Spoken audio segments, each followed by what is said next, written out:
Bonjour à tous, c'est Edwin, je suis très heureuse de vous retrouver aujourd'hui pour cette 4e journée du 4 livres, 4 saisons. C'est parti pour ce jeudi et on est toujours sur la lecture du Pays des Contes, le tome 1 de Chris Colfer. On n'a pas avancé des masses puisque j'en suis à la page 144 et l'objectif aujourd'hui ce serait vraiment de le terminer, ce serait vraiment une très bonne chose si je pouvais terminer une lecture aujourd'hui. Ce serait du coup la 2e lecture de ce challenge, je pourrais donc vous en dire plus sur ce livre, vous dire ce que j'en ai pensé et ce serait déjà très bien de lire ce 2e livre. Ça viderait un peu, encore une fois, ma palle, ce serait un peu l'objectif. À la base, je l'ai même pas dit, je crois, dans la vidéo présentation du challenge, mais j'avais nommé plutôt le challenge 4 livres, 4 saisons, parce que je voulais faire un minimum de 4 livres à la semaine, et je me suis dit en fait c'est juste pas possible pour les personnes qui sont en vacances peut-être, pour toutes les personnes qui travaillent, qui ont une vie à côté, peut-être qui sont parents, ce genre de choses. Ça me paraissait vraiment beaucoup trop élevé 4 livres, mais j'ai quand même laissé ce titre parce que il y a 4 saisons et avec un livre minimum par exemple par semaine de lu, ça peut quand même faire 4 livres. Voilà, pour la petite histoire.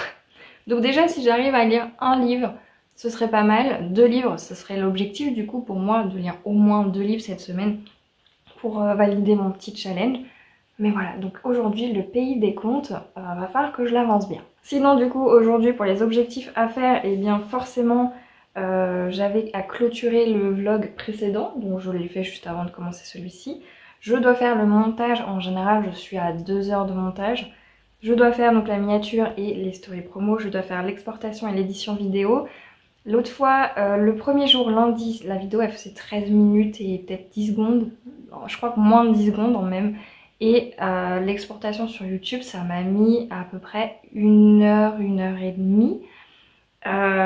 Et celle du lendemain, elle faisait je crois 13 minutes et 30 secondes et quelques. Et ça m'a mis 2h20. Pour moins de 30 secondes de différence, je sais pas. Là, le truc il s'est dit, ah bah je vais être beaucoup plus long. Donc en fait, je n'ai aucune idée du temps d'exportation, que ce soit de mon logiciel de montage ou de YouTube. Ça dépend vraiment de la taille de la vidéo, ça dépend, je pense aussi de la météo, parce que aujourd'hui il fait gris, il a plu ce matin encore, donc peut-être que ça joue, j'en ai aucune idée, mais ça m'étonnerait pas que ce soit le cas. Et du coup, dernière chose à faire, le tournage, donc ce que je suis en train de faire et que je vais faire au fur et à mesure de la journée. Et je dois aussi corriger une chronique pour un ami pour son compte Instagram, je devais absolument le faire hier et j'ai complètement zappé. Je pouvais pas dormir sur mon sofa et en même temps faire la chronique. Pas tout faire. Non mais du coup je l'ai noté aujourd'hui pour bien le faire.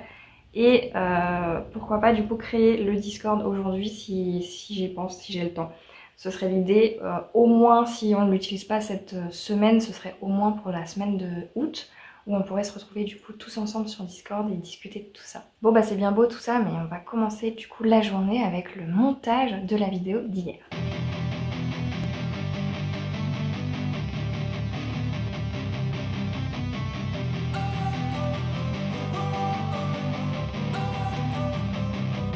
Don't wanna sleep in, cause I got something to prove. I gotta take what I hate and finally make a move. I think of you and all the shit you don't do. Well, I'ma make hella sure that I don't become you.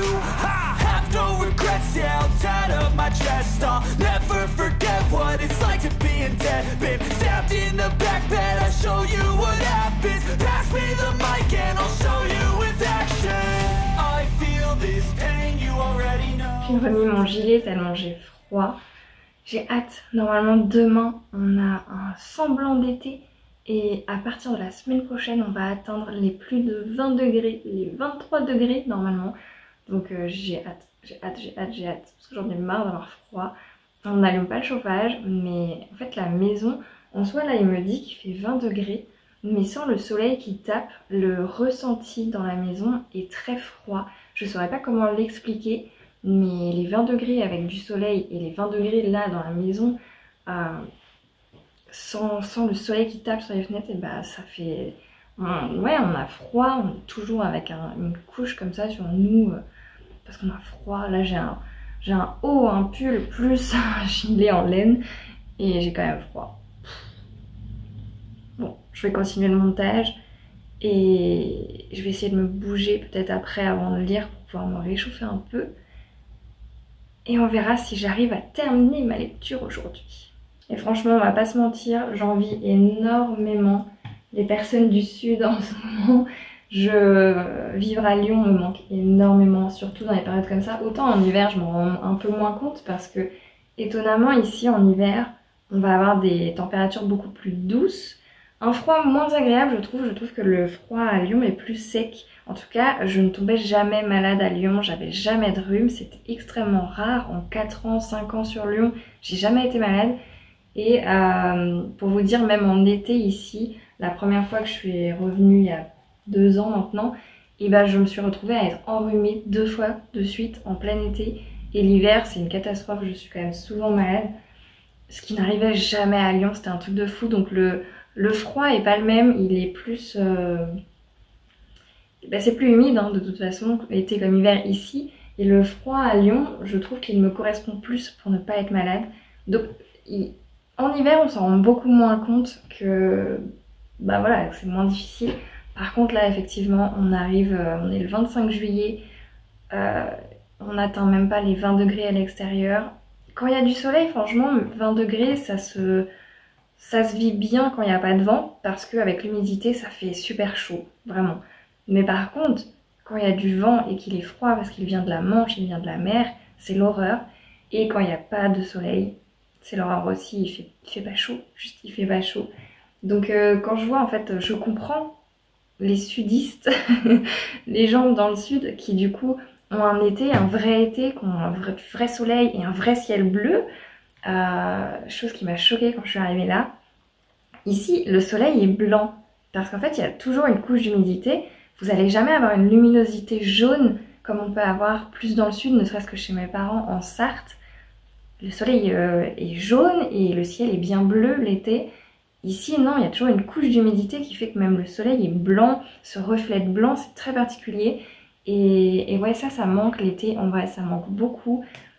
Je sais que les natifs du coin, ils ont aucun souci. Eux, ils font 18 degrés, ils s'en fichent, ils ont chaud. C'est d'ailleurs assez surprenant en été ici. Vous pouvez avoir deux types. Vous pouvez avoir des personnes qui sont en manteau d'hiver. Encore moi, il y a 2 jours, j'étais en manteau d'hiver. Et des personnes qui se trimballent en t-shirt. Parce que les gens d'ici sont habitués en fait à cette température, à cette chaleur qui n'en est pas une pour moi. Et c'est très surprenant. C'est la première fois depuis que je suis ici en vrai que je vois ça. Parce que quand on est à Lyon, tout le monde est en tenue d'été ou en tenue d'hiver, il n'y a pas d'entre-deux, vous voyez. C'est pas... Voilà. Et ici, c'est assez marrant de voir que quand il fait chaud pour certains, il fait froid pour d'autres, et on n'a pas le même ressenti tous. Hein. Et oui, donc tout ça pour dire que quand j'étais à Lyon et que j'appelais mes parents et qu'ils me disaient nous il fait pas beau, il fait un peu gris, ou on a de la pluie, moi je disais toujours qu'il y a du soleil, il faisait beau. Quand il pleut à Lyon, il pleut pour de vrai. Mais c'est pas un petit crachin comme on peut avoir ici quasiment tout le temps. Mais par contre, quand j'étais à Lyon, mais de mai à octobre-novembre, on n'allumait pas le chauffage. Alors certes, on n'était pas dans une maison, on était dans un appartement avec d'autres appartements qui chauffaient forcément. Mais ça reste qu'on avait quand même du soleil. Moi je voyais quand j'étais à la fac, en avril l'après-midi, je pouvais déjà enlever mon manteau, j'avais trop chaud. Ici ça arrive pas quoi, là en juillet on a dû vraiment avoir 3 jours de beau temps où j'étais trop bien, ma meilleure vie. Et en vrai le printemps, on n'a pas eu plus de printemps malheureusement, mais on a eu quand même par rapport au mois de juillet là un meilleur printemps. Donc c'est triste, là ça fait quand même 2 ans de suite que l'été c'est pas ça du tout. L'année dernière on a eu vraiment un beau temps genre en septembre-octobre. Donc j'espère qu'on aura quand même au moins un mois d'août, super bien, parce que ça commence vraiment à être long moralement, psychologiquement, voilà, alors faut voir le bon côté des choses, hein. On risque moins d'avoir un cancer de la peau, mais moi j'aime bien le soleil, hein. L'ironie du sort, c'est que j'ai jamais eu de carence en vitamine D depuis toujours, et depuis que je suis à Cherbourg et que je vis à Cherbourg, j'ai une carence en vitamine D. Comme c'est rigolo, on se demande bien pourquoi. Voilà, il faut que je continue mon montage parce que il est 14 h bientôt et j'ai toujours pas mangé, j'ai pas fini mon montage, donc je vais manger après avoir fait mon montage.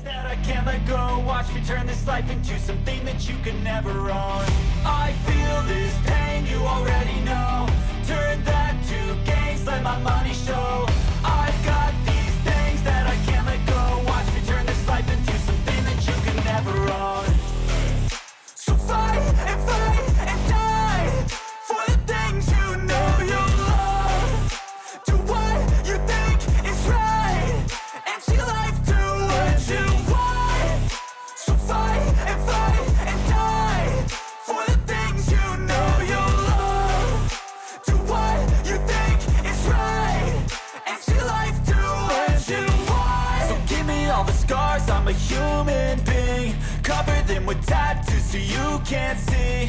Knew it from the start, you had problems with me and the things I could be, I just wish I had seen. I feel this pain, you already know. Turn that to gains, let my money show. I've got these things that I can't let go. Watch me turn this life into something that you could never own. I feel this pain, you already know. Turn that to gains, let my money show. Eh bien je suis hyper contente parce que j'ai très bien lu hier Le Pays des Contes hier soir. Même hier dans l'après-midi, je sais plus où j'en étais quand je vous ai laissé, mais là j'en suis à la page 362, chapitre 18. Voilà, la leçon de la sirène. Et j'en suis à la page 362, il ne me reste que ça à lire. Et clairement ce sera fait aujourd'hui. Je suis trop contente d'avoir autant avancé dans ma lecture. Clairement je voulais vraiment le finir, mais ça s'est pas fait. C'est pas grave, mais je suis contente, je suis trop contente d'avoir pu lire quand même pas mal de pages hier. C'est assez fou en fait, et je suis contente parce que je me rends bien compte que là, à nouveau relire, en fait, ça me fatigue énormément de plus être habituée à autant lire qu'avant.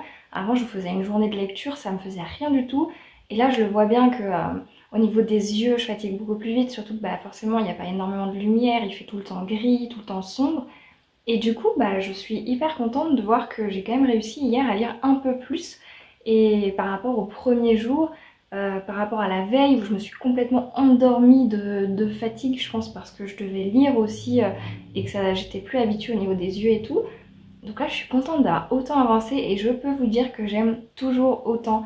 J'aime ma lecture, j'aime les personnages, je me suis attachée à ces deux enfants, surtout à Connor qui me plaît beaucoup tout simplement. Je me suis attachée à l'univers en fait, cette originalité de tous les contes que l'on retrouve, des personnages de contes que l'on retrouve dans diverses situations.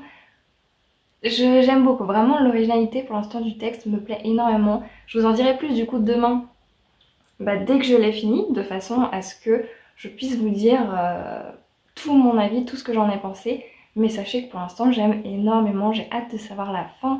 On a quelques petits éléments là qui me titillent, là, qui me font dire oh là là, j'ai envie de savoir, j'ai envie de connaître, d'avoir les réponses à mes questions. Donc oui, franchement une très bonne lecture, je vous la recommande, aux enfants. Franchement c'est une très bonne lecture si vous avez un enfant féru de lecture. Je pense dans la dizaine d'années ça passe très bien, mais c'est long hein, donc il faut vraiment quelqu'un qui aime la lecture. Mais ça se lit d'une traite, c'est vraiment un enfant qui aime lire, qui aime les contes, qui aime l'univers des contes. Franchement il sera pas déçu avec ce livre parce que là on est servi. Je vous laisse donc pour cette vidéo et je vous retrouve pour moi tout de suite dans la vidéo du coup du vendredi et pour vous demain.